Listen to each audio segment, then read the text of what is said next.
Perhaps one of the most frustrating things about litigating, whether you're presenting to a judge or whether you're presenting your case to a jury, is the idea that there's not always a possibility that you can bring whatever information that you know in its entirety to be presented to the finder of fact, again, whether that's a judge or whether that's a jury. Now, what I'm talking about particularly is I found that my clients think, well, this particular thing, we know that this has happened. I should be able to talk about this and present it to the judge or present it to the jury.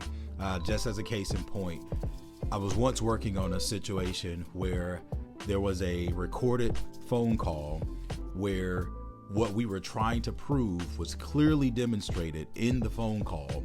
Problem is, and what I mean by that is in the state where the phone call was recorded, it was perfectly legal for one of the parties without the knowledge of the other to record the phone call. However, that is illegal in Florida. In Florida, you can't record a phone call unless everybody involved in the call actually knows that it's being recorded. And if you secretly record a phone call, it's a crime in Florida, actually. And so the only place that you would be allowed to present that particular evidence would be in a criminal prosecution against the person that secretly recorded the phone call under Florida statutes, right? That's the only time that you're allowed to use it.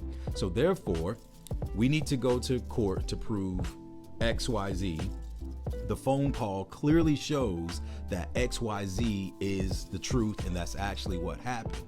But because it is something that would be excluded under Florida law, it's not something that we can present to the jury and allow the jury to actually listen to the phone call and to know exactly what happened.